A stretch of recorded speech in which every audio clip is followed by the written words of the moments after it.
I'm starting to think that TV shows like Black Mirror, they're just there to give Netflix ideas. These shows are meant to feed how they want the direction of the world to go. That's my theory, and I'm sticking to it.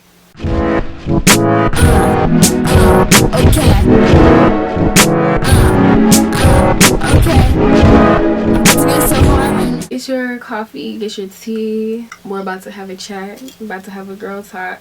Now, the main thing that I wanted to talk about today is the fact that I was never really in tune to watching Black Mirror whenever I was younger, because everybody at my school was like, oh my god, have you seen a new Black Mirror episode? And I was just completely turned off by that. Like, I had no interest in watching it. I felt like if they're watching it, I damn sure don't want to watch it. So I actually got to the episode called 15 Million Merits, I believe. And this is starring Daniel Kaluuya. A quick summary. Take him to the bridge. Basically, the main character is like living in a sort of cage. It's dystopian as hell. He's basically living in a cubicle, and everything around him is just digital. His job is powering the lights for basically what is like a Star Search or an American Idol, right? He has 15 million merits because he talks about how his brother passed away. He ends up realizing like, okay, it's super dystopian because everybody's detached from one another. All they do is basically clock in at work. All they do is be bombarded by ads. All they do is live very, very dissatisfied lives. Like, they don't have anything that's awakening them. They don't have anything that's enlightening them. Everything is just get up, you gotta pay to brush your teeth, which, I mean, yeah, valid, but you know what I'm saying. Like, just to use a little square of toothpaste, you gotta pay for that. You don't really have a life. Your life is just centered around work, basically. Yeah, I'm trying this new Tarte Shape Tape Concealer. This shit was $15 and it's the size of my pinky. What the fuck? I thought when it said travel size, I didn't know we was going this travel size, and it's the wrong shade, and that's exactly why I got the travel size, because this is the wrong shade. So anyways, back to what I was saying. Basically, it starts off with him being dissatisfied, whatever the case may be. Then he falls for this girl, and this girl, she's a great singer. She has a dream. She wants to be a star. And he's like, you know, I can help get you there. I will pay for you to get on the American Idol, the Star Search type of thing. It ends up costing him 15 million merits. They give the star a concoction, a drink. It keeps her hazy, it keeps her under the influence, and I guess it makes her more susceptible to like what the judges are saying, low-key. You're more susceptible to anything, right, when you've been giving slip the drink or whatever. They go, we got enough singers, can you be a SW? Can you work for OF? She's like, I guess. And this all just about crushes the heart of the main character. Now, stay with me, because I know you're thinking like, okay, where is this going? So this crushes the heart of the main character. He decides that he's going to go back on the American Idol show, and he gives this really long monologue about how we don't feel anything. About how everything, we're paying to exist. About how everything's extremely dystopian. And the judges go, you know what, that was so prolific. Would you like a TV show? And he's like Timbaland give, he like, yeah. So he makes the deal with the devil, and he ends up, you know, having a bigger cubicle, but this time he can see outside. Only one eye. You can't tell me that Black Mirror just had amazing writers that they knew exactly what was gonna happen in the future. Like, you can't tell me that Black Mirror is just really that clutch. Like, their writers are really that clutch. My theory about TV shows like Black Mirror is that they feed images of dystopia, so that is when they know they have a really big platform, such as having a Netflix TV show, they feed images of dystopia so that people go, wow, that's how life feels right now. Because if you really think about it, there really is no show that feeds images of paradise. There's really no show that feeds images of like a true paradise where everybody is confident, everybody's happy within themselves, right? I'm starting to think that TV shows like Black Mirror, they're just there to give Netflix ideas. Because for Netflix to even buy a show like that, you would think that they would have less ads. You would think that they would not charge you as much money. You would think that they would be enlightened on the fact of like, okay, we know that you're our users, but we don't want to charge you this much money. We don't want to charge you to have a ad-free experience, even though that used to just come with the regular service. We don't want to keep XYZ. You think that they would be a little less greedy? I don't know. But it just amazes me because when I watch Netflix, it's almost, I might as well be watching Pluto with as many ads that there are.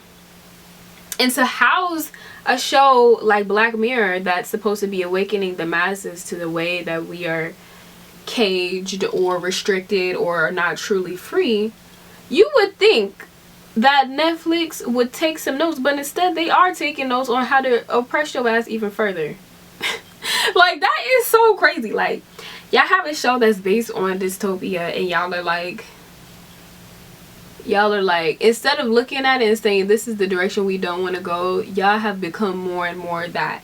You're telling me in 2011 that they knew that everybody would be digitalized? They literally have in the game, it's like people, I mean, in the episode, it's like people are avatars.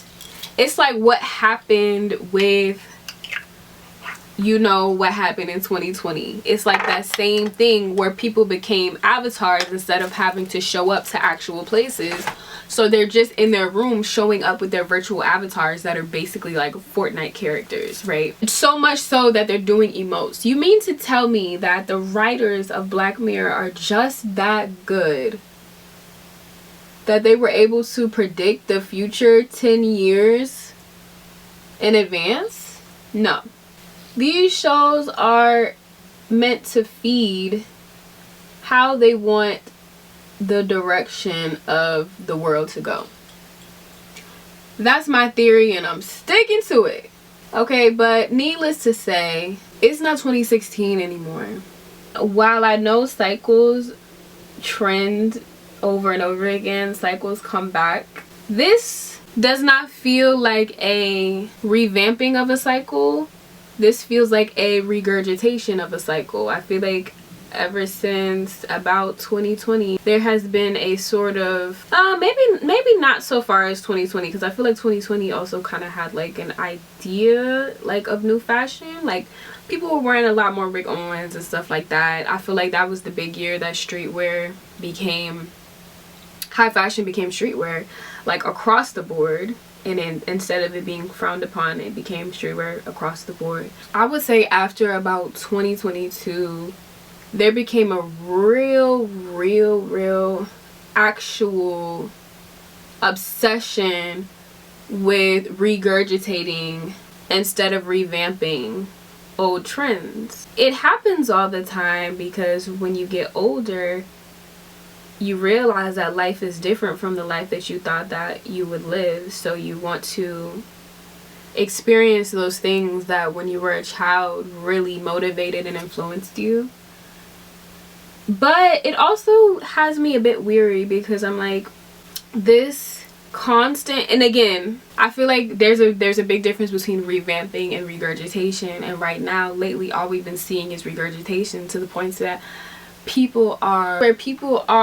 there's a complete refusal to move into the future. Now, whenever I was younger, I remember when we adopted like the 90s trends and the early 2000s trends, and I thought it was like the coolest thing ever. My mom was just like, yeah, okay.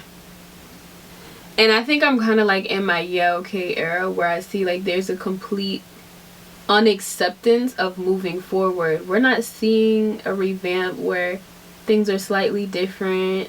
Things are inspired by the 70s.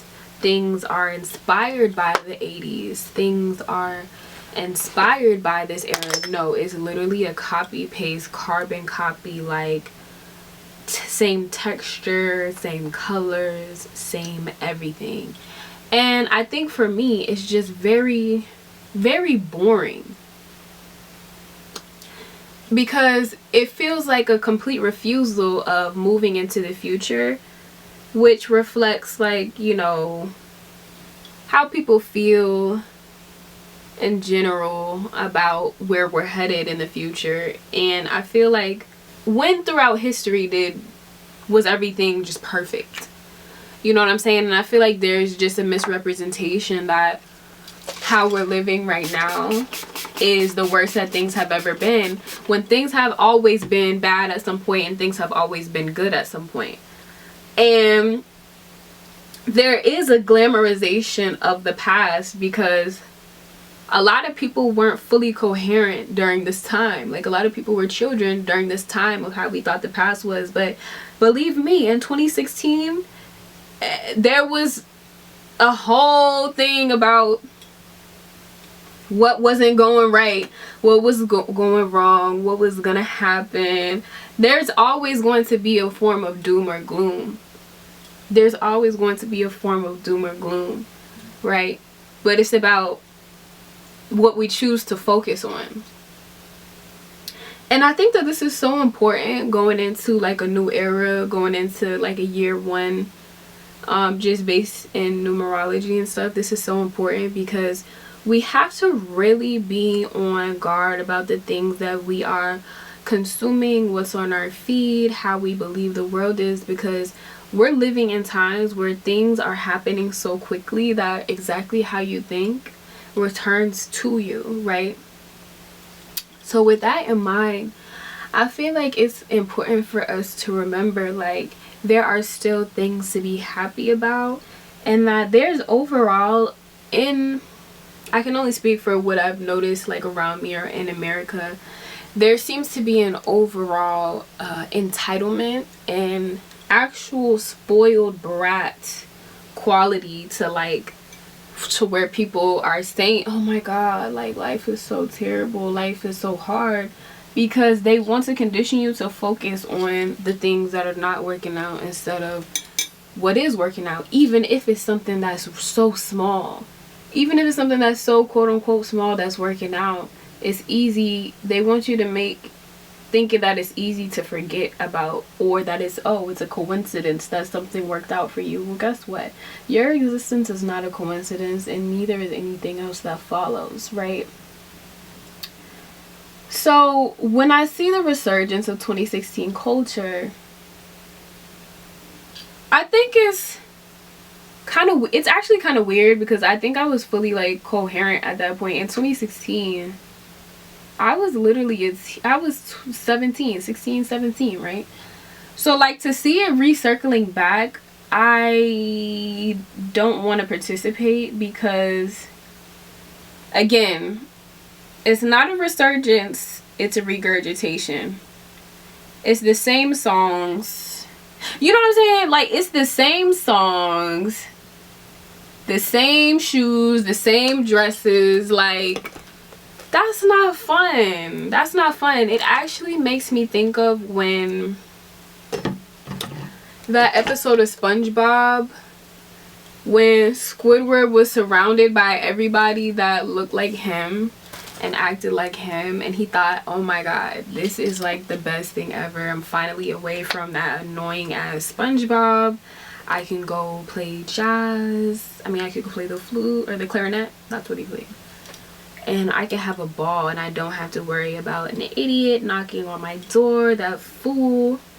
And then he started doing the same thing over and over again, and he was like, wait, hold on, this shit kind of boring. That's kind of how I feel. Especially because, if I'm not mistaken, trends usually came back in a 20-year cycle.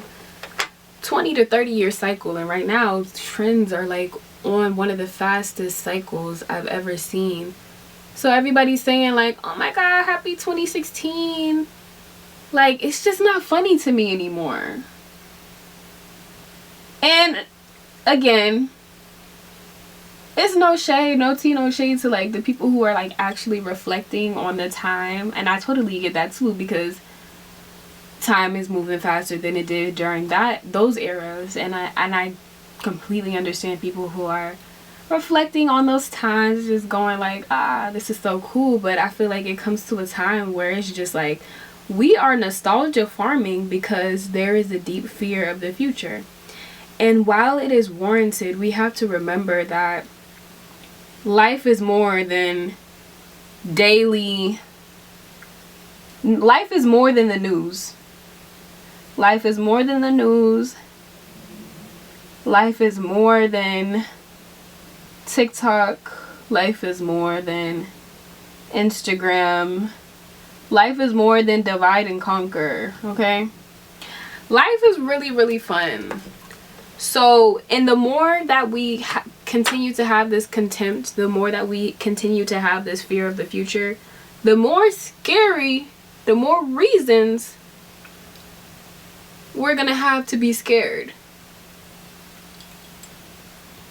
I feel like if we cultivated an image in our minds of something being progressive and beautiful and joyous and fun and hot and just tea, like,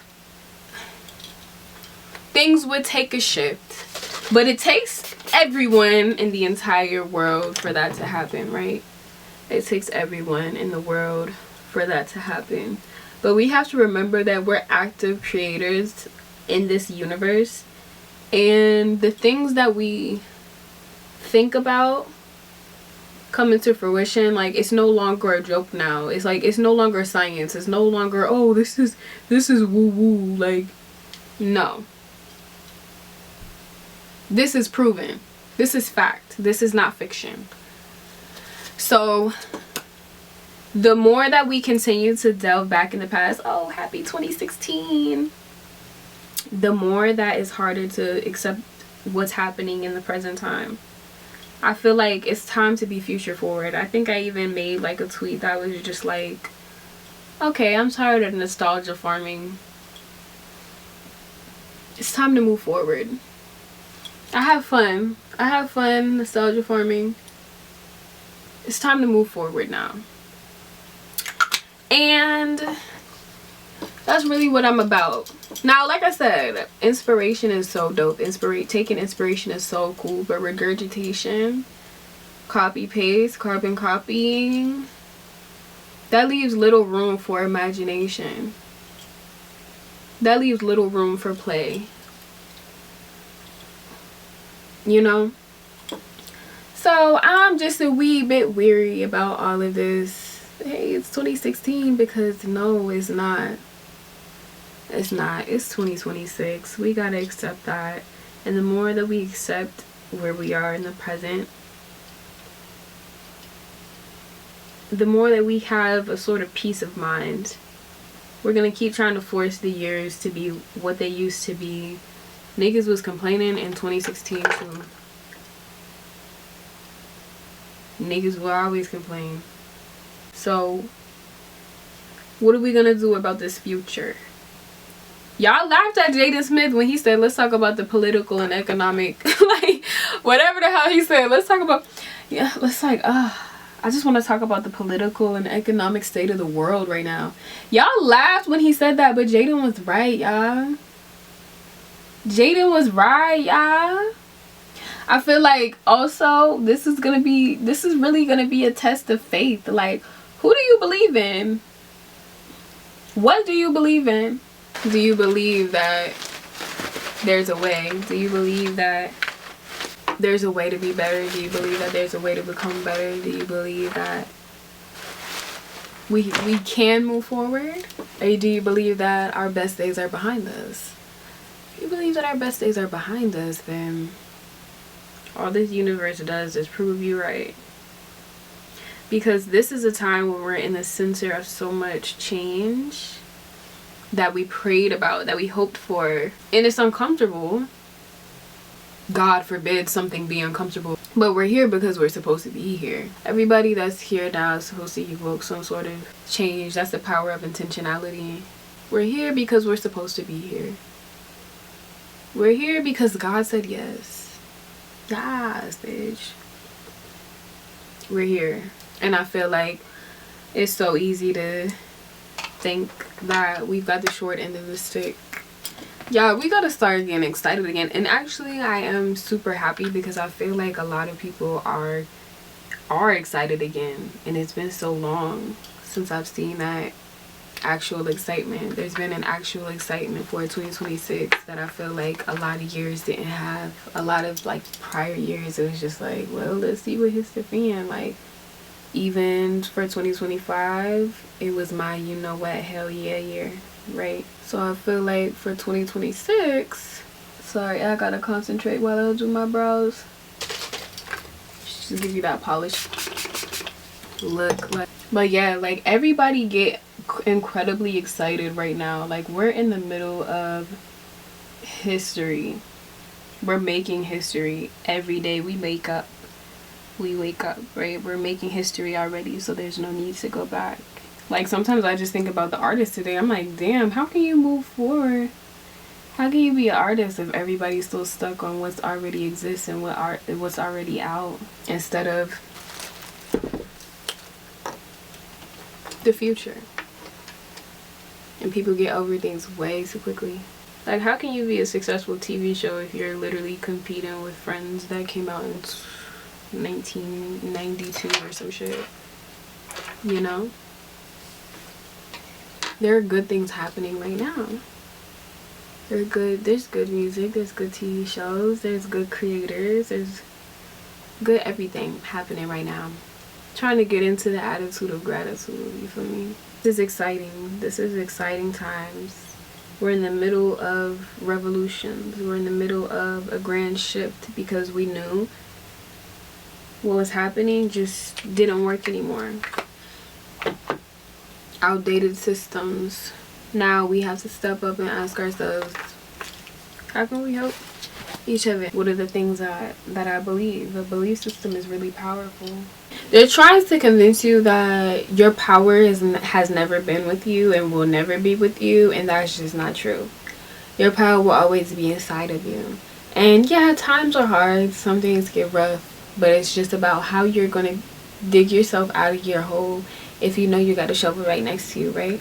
We're actually changing the system. The more we speak up, the more we act, the more we say, I'm not doing that shit, the less you become a slave. This is why things are so uncomfortable, because people stopped accepting shit. They were like, I'm not doing that shit. I'm not doing that shit no more. The fuck, I'm tired. I'm going to sleep.